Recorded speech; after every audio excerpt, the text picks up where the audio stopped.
आपने वो बड़ी सड़क जो है उसको कमर्शियल करार दे दिया, ठीक है।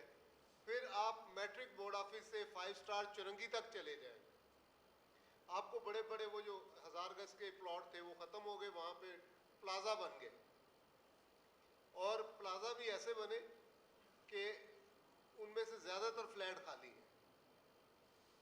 तो ये चीज़ें हैं, शहर में बड़ा इशू है कि हमारी जो ओपन स्पेसेस थी वो कहाँ गई हैं। अभी जैसे तौहीद ने फरमाया कि कुछ चीज़ों को हम शहरियों को इसके ऊपर स्टैंड लेना होगा कि 2047 वाला जो प्लान बन रहा है उसका अर्बन रिसोर्स सेंटर भी हिस्सा है, एनईडी हिस्सा है, तो हमें उसमें अपनी रिकमेंडेशन देना होगी।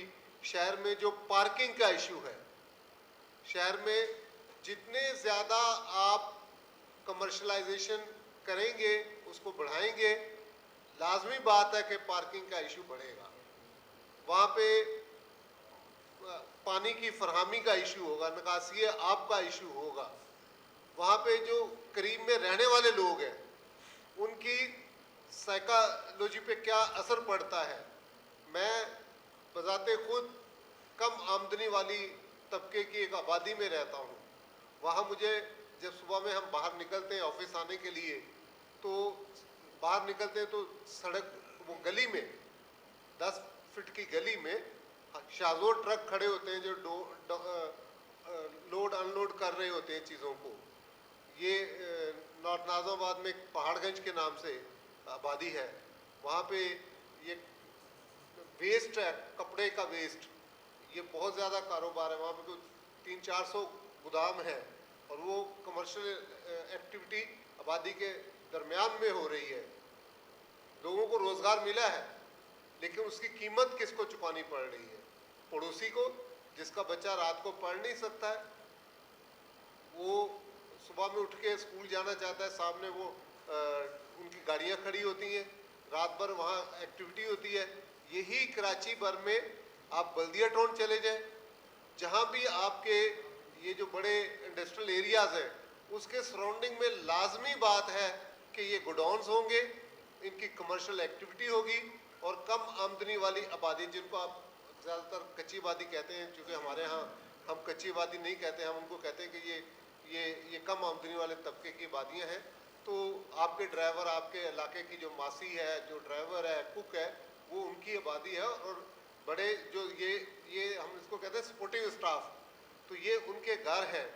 बहरिया टाउन जब बनने लगा था तो उस वक्त एक बड़ी मीटिंग हुई थी, तो लोगों को वहाँ से हटाया जा रहा था, तो मैंने वो बड़े फोरम पे कहा कि यहाँ पे जो ड्राइवर है, कुक है, मासी है, अखबार भेजने वाला है, उसके लिए भी तो जगह रखो।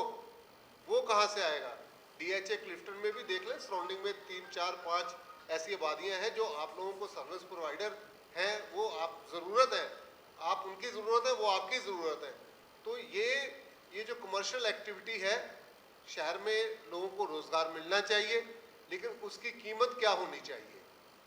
ये जो बेलगाम घोड़े की तरह शहर बढ़ रहा है, कम आमदनी वाला तबका, हमारी वो जो गडाप टाउन, मलीर, वहाँ पे वो जो हमारी एग्रीकल्चर लैंड थी वो ख़त्म हो गई, जो कराची में फ्रूट और सब्जियाँ आती थी वो ख़त्म हो गई, और जो अपर क्लास एलीट तबका है वो हमारे समंदर को ग्रैब कर रहा है।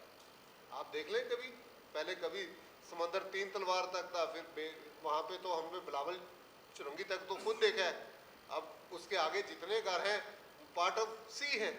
तो ये कुछ चीज़ें हैं जिसको हमें देखना होगा कि कराची में ट्रांसपोर्ट का इशू है, पानी का इशू है, और इन्वायरमेंट का इशू है। ये जितनी हम कमर्शियल एक्टिविटी बढ़ाएंगे उसके इन्वायरमेंट पे क्या इम्पैक्ट होंगे। यहाँ जो हीट बढ़ रही है, यहाँ जो बारिश का मौसम बढ़ रहा है, यहाँ जो फ्लड आता है, उसका सबब क्या है? यही कि जो हम लोग बेसिक शहर के साथ सलूक कर रहे हैं, वो हमारे लिए खुद सोचने का मकाम है, हुकूमती इदारों के लिए सोचने का मकाम है। जो सिंध बिल्डिंग कंट्रोल अथॉरिटी है उसको, Sindh solid waste management board को, और Karachi water and sewerage corporation को, इन इदारों को इन चीज़ों का जायज़ा लेने की ज़रूरत है। बहुत शुक्रिया जी। Thank you. Now we'll